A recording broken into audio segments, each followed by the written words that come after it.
मेरे प्यारे बच्चों, छात्र एवं छात्राओं, विद्यावाणी चैनल में आप सभी का स्वागत है। बच्चों, आज मैं भाषा बोध से वाक्य को समझाऊंगी। वाक्य किसे कहते हैं, वाक्य के कितने प्रकार होते हैं। तो आइए, आज मैं विद्यावाणी में वाक्य बता रही हूँ। वाक्य की परिभाषा: मानव के विचारों को प्रकट करने वाले शब्द समूहों को वाक्य कहते हैं। ये आपकी परिभाषा हुई। बोर्ड में मैंने लिख भी दिया है। मानव के विचारों को व्यक्त करने के लिए जो शब्द समूह होते हैं उसे वाक्य कहते हैं। वाक्य के 3 भेद होते हैं। 3 भागों में इसे वर्गीकृत किया गया है। नंबर 1 होता है रचना के आधार पर, और दूसरा होता है अर्थ के आधार पर, और नंबर 3 होता है क्रिया के आधार पर। रचना के आधार पर, अर्थ के आधार पर, क्रिया के आधार पर। रचना के आधार पर वाक्यों को भी 3 प्रकार से वर्गीकृत किया गया है, या रचना के आधार पर 3 भेद होते हैं: सरल वाक्य, संयुक्त वाक्य और मिश्रित वाक्य। सरल वाक्य को आप सरल या साधारण वाक्य भी कह सकते हैं।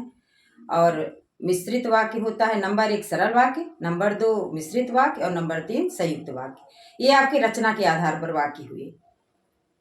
तो सरल वाक्य किसे कहते हैं बच्चों, ये मैं आपको बताऊंगी कि जिस वाक्य में एक ही संज्ञा और एक ही क्रिया का बोध होता है उसे सरल वाक्य कहते हैं। जिस वाक्य में एक ही संज्ञा और एक ही क्रिया का बोध हो उसे सरल वाक्य कहते हैं। संयुक्त वाक्य किसे कहते हैं, मिश्रित वाक्य किसे कहते हैं, जब मूल वाक्य के साथ एक या एक से अधिक और भी वाक्य मिले हों तब वह वाक्य मिश्रित वाक्य कहलाता है। मिश्रित वाक्य जब मूल वाक्य के साथ एक या अधिक वाक्य और भी मिले होते हैं तब वह मिश्रित वाक्य कहलाता है। संयुक्त वाक्य जब कई सरल और मिश्रित वाक्य समूहों का अवयवों द्वारा एक ही वाक्य में जुड़े रहते हैं तब वह वाक्य संयुक्त वाक्य कहलाता है। एक बार संयुक्त वाक्य को फिर से सुन लीजिए। जब कई सरल और मिश्रित वाक्य समूह अवयवों के द्वारा एक ही वाक्य में जुड़े रहते हैं तब वह वाक्य संयुक्त वाक्य कहलाता है। अब बच्चों, मैं अर्थ के आधार पर बताती हूँ कि अर्थ के आधार पर कितने वाक्य हैं। मैंने यहाँ पे बोर्ड में भी लिख दिया है। पहले मैं इसको आपको समझा दूं। ये परिभाषा लिखी है: मानव के विचारों को प्रकट करने वाले शब्द समूह वाक्य कहलाते हैं, या उनको शब्द समूहों को वाक्य कहते हैं।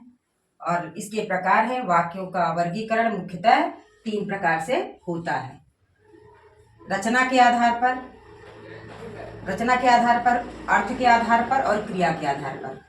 ये 3 हुए वाक्यों के प्रकार: रचना के आधार पर, अर्थ के आधार पर और क्रिया के आधार पर। अब बच्चों, मैं बात करती हूँ रचना के आधार पर। तो रचना के आधार पर वाक्य 3 प्रकार के होते हैं, मैंने बता भी दिया है। सरल या साधारण वाक्य इसको आप कह सकते हो, और दूसरा है मिश्रित वाक्य, और तीसरा है संयुक्त वाक्य। अब अर्थ के आधार पर कितने होते हैं? अर्थ के आधार पर 8 होते हैं: विधिवाचक वाक्य, निषेधवाचक वाक्य, आज्ञार्थ माने आज्ञा सूचक वाक्य, प्रश्नवाचक वाक्य, विस्मयादिबोधक वाक्य, इच्छा बोधक वाक्य और संदेह सूचक वाक्य, संकेतार्थक वाक्य, संकेत सूचक वाक्य। अब इसमें शब्द भी बने हैं। विधिवाचक वाक्य में कैसे है, क्या है देखो। मधु मेरे घर आई, ये आपका विधिवाचक वाक्य हुआ। मधु मेरे घर आई, ये विधिवाचक कैसे हुआ? विधि माने होता है संयोग, संयोग बना कि मधु मेरे घर आई। निषेधवाचक वाक्य में बच्चों नकारात्मक भी इसको कहते हैं, निषेधात्मक भी कहते हैं। नहीं लग जाता है वाक्यों में, जैसे मधु मेरे घर नहीं आई, तो ये प्रकट कर रहा है नहीं, निषेधात्मक वाक्य हो गया। आज्ञार्थ मतलब आज्ञा के लिए होता है, मधु मेरे घर आए और मिले, ये आज्ञार्थ हो गया।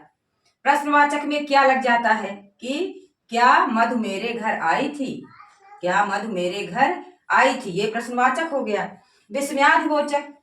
विस्मयादिबोधक वाक्य है, मधु मेरे घर आए तो कितना अच्छा, ये चिन्ह होता है। प्रश्नवाचक में आप ये चिन्ह जरूर ध्यान देना, प्रश्नवाचक में प्रश्नवाचक का चिन्ह लगना चाहिए, और विस्मयादिबोधक में विस्मय का चिन्ह लगना चाहिए।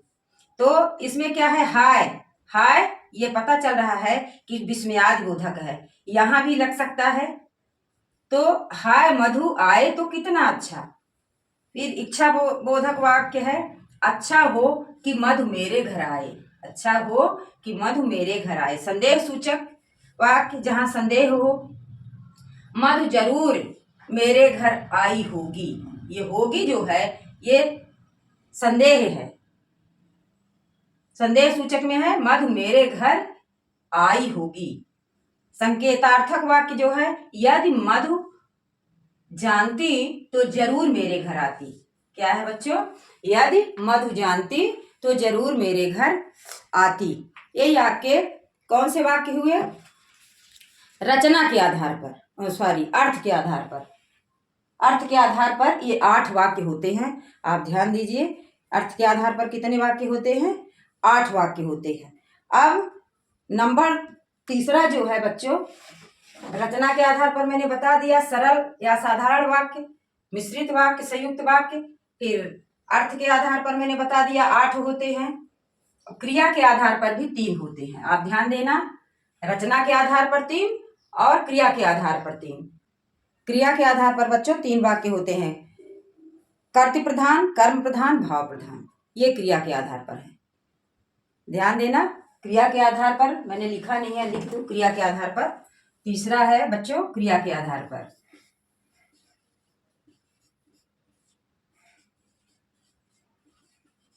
क्रिया के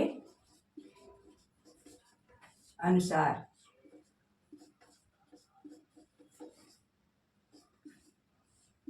वाक्यों के भेद, ये आपके क्रिया के अनुसार। तो नंबर 1 क्या हो जाएगा? कर्तृ प्रधान।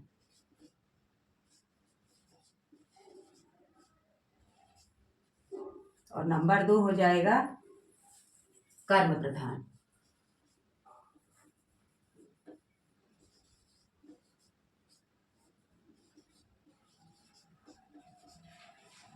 और नंबर 3 हो जाएगा भाव प्रधान।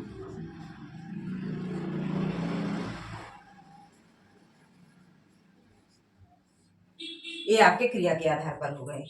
क्रिया के आधार पर हुए कर्तृ प्रधान, कर्म प्रधान और भाव प्रधान। तो क्वेश्चन आपको मिल जाएगा बच्चों कि जिस वाक्य में एक ही संज्ञा और क्रिया का प्रयोग होता है उसे कौन सा वाक्य कहते हैं? तो आपको उत्तर में लिख देना है, उसे सरल या साधारण वाक्य कहते हैं। ठीक है। अगला क्वेश्चन आपके सामने मिलेगा कि जिस वाक्य में एक उद्देश्य एक विधेय होता है वह कौन सा वाक्य कहलाता है? जिस वाक्य में एक उद्देश्य और एक विधेय होता है वह वाक्य कौन सा कहलाता है? तो आप इसमें भी लिख देंगे कि जिस वाक्य में एक उद्देश्य और एक विधेय होता है वह सरल या साधारण वाक्य कहलाता है। अगला क्वेश्चन फिर आपको मैं बताती हूँ कि रचना के आधार पर वाक्य कितने प्रकार के होते हैं। तो आप लिख देंगे रचना के आधार पर वाक्य 3 प्रकार के होते हैं, सरल वाक्य, संयुक्त वाक्य और मिश्रित वाक्य। रचना के आधार पर सरल वाक्य या साधारण इसको कह सकते हो, मिश्रित वाक्य, संयुक्त वाक्य। मिश्रित वाक्य किसे कहते हैं? मान लो क्वेश्चन में आपको आ गया क्वेश्चन कि मिश्रित वाक्य किसे कहते हैं, तो उत्तर में आप लिखेंगे कि जब मूल वाक्य के साथ एक या अधिक वाक्य और भी मिले होते हैं। जब मूल वाक्य के साथ एक या और अधिक वाक्य मिले होते हैं तो तब उसे मिश्रित वाक्य कहते हैं या वह मिश्रित वाक्य कहलाता है। जब मूल वाक्य के साथ एक या अधिक वाक्य और मिले होते हैं तो ऐसा वाक्य मिश्रित वाक्य कहलाता है। फिर संयुक्त वाक्य किसे कहते हैं? जब अनेक सरल और मिश्रित वाक्य समूह अवयवों द्वारा ही वाक्य में जुड़े होते हैं तब वह वाक्य संयुक्त वाक्य कहलाता है। जब अनेक सरल, कौन सा वाक्य बता रही हूँ? संयुक्त वाक्य किसे कहते हैं? संयुक्त वाक्य की परिभाषा मान लो आ गई तो आप लिखेंगे कि जब अनेक सरल और मिश्रित वाक्य समूह अव्ययों के द्वारा ही वाक्य में जुड़े रहते हैं, तब वह वाक्य संयुक्त वाक्य कहलाता है। फिर मान लो इस तरह से क्वेश्चन आ गया, अर्थ के आधार पर वाक्य के कितने प्रकार होते हैं, तो आप अर्थ के आधार पर वाक्यों के 8 प्रकार बताए हैं, जो कि आपके बोर्ड में भी लिखा है, स्क्रीनशॉट आप ले लीजिए। फिर आ जाएगा क्वेश्चन, मान लो क्रिया के आधार पर वाक्यों के कितने प्रकार होते हैं बच्चों। क्रिया के आधार पर, तो क्रिया के आधार पर भी 3 होते हैं, मैंने बोर्ड में भी लिखा है कि कर्तृ प्रधान, कर्म प्रधान, भाव प्रधान। क्रिया के आधार पर 3 होते हैं, रचना के आधार पर 3 होते हैं और अर्थ के आधार पर 8 वाक्य होते हैं।